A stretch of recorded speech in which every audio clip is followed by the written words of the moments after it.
नेपाली राजनीतिक वृत्तमा सत्ता परिवर्तनको प्रयास पुनः जारी, कता मोडिँदैछ त राजनीतिक बागडोर। आदरणीय दर्शकबिन, आउनुहोस् एकैछिन चर्चा गरौं। संसदका दुई ठूला दल नेपाली कांग्रेस र नेकपा एमाले बीचको वर्तमान सत्ता गठबन्धन परिवर्तनको प्रयास जारी भएको छ। मुख्य गरी प्रमुख प्रतिपक्षी दल नेकपा माओवादी केन्द्रका अध्यक्ष पुष्पकमल दाहाल प्रचण्ड, नेकपा एमालेका अध्यक्ष केपी शर्मा ओली नेतृत्वको कांग्रेस सहितको गठबन्धन सरकार परिवर्तनको निरन्तर प्रयासमा रहेका छन्। वर्तमान गठबन्धन परिवर्तनको प्रयासमा प्रचण्डलाई अन्य विपक्षी दलहरूले पनि अप्रत्यक्ष ढंगले साथ दिइरहेका छन्। यसो त सत्ता गठबन्धनको प्रमुख घटक नेपाली कांग्रेस भित्र पनि ठूलो पंक्ति सरकारका काम कारबाहीप्रति रुष्ट छ। प्रधानमन्त्री केपी शर्मा ओलीको कार्यशैलीका कारण कांग्रेसका प्रभावशाली नेताहरू समेत वर्तमान सरकार लामो अवधि जान नहुने निष्कर्षमा पुगिसकेका छन्। सत्तारूढ दलको प्रमुख घटक नेपाली कांग्रेस भित्रको असन्तुष्टि र प्रमुख प्रतिपक्षी दल नेकपा माओवादी केन्द्रका अध्यक्षको एकपछि अर्को प्रयासका बावजुद सत्ता समीकरणको प्रयासले सार्थकता पाउन भने सकेको छैन।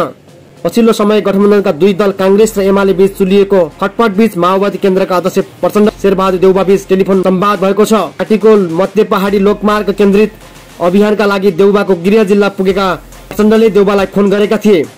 प्रेस सेन्टर डडेलधुराले आयोजना गरेको पत्रकार सम्मेलनमा देउवासँग कुराकानी भएको जानकारी दिँदै अध्यक्ष प्रचण्डले मैले डडेलधुरामा न्यानो स्वागत पाएको सुनाए। देउवाजीसँग पनि सम्पर्क भयो, डडेलधुरामा स्वागत भन्नुभएको छ। उनले फोन वार्तामा थप के कुराकानी भयो भनेर केही खुलाएनन्। प्रचण्डले कांग्रेसका पुराना नेताहरू सहित अन्य राजनीतिक दलका नेताहरूसँग पनि कुराकानी भइरहेको जानकारी दिए। 2079 को निर्वाचनपछि प्रतिसभाको ठूलो दल नेपाली कांग्रेस पटक पटक सत्ता साझेदार दलको भूमिकामा छ। यसबीचमा कांग्रेसले नेकपा माओवादी केन्द्रका अध्यक्ष प्रचण्ड र एमाले अध्यक्ष ओलीलाई पालै पालो प्रधानमन्त्रीका रूपमा समर्थन गरेको छ। गत वर्ष असार 17 गते नेकपा एमालेका अध्यक्ष ओली र कांग्रेस सभापति शेरबहादुर देउवा बीच भएको सहमति अनुसार अब 14 महिना पछि कांग्रेसले सरकारको नेतृत्व गर्ने पाउनेछ। यद्यपि प्रमुख तीन दल बीच गठबन्धन केन्द्रित विभिन्न गतिविधि भइरहेका छन्। माओवादी केन्द्रकै नेताहरू अहिलेको गठबन्धन आफ्नै भारले ढल्ने दावी गरिरहेका छन्। यिनै शंका बीच शुक्रबार माओवादी केन्द्रका अध्यक्ष प्रचण्डले कांग्रेस सभापति देउवालाई डडेलधुरा पुगेर फोन गरेका थिए। यसअघि 15 मंसिर 2080 मा नेकपा एमालेका अध्यक्ष ओलीले मेची महाकाली अभियानको सिलसिलामा देउवाकै गृह जिल्लामा पुगेर डडेलधुरा पुगेर फोनमा कुराकानी गरेका थिए।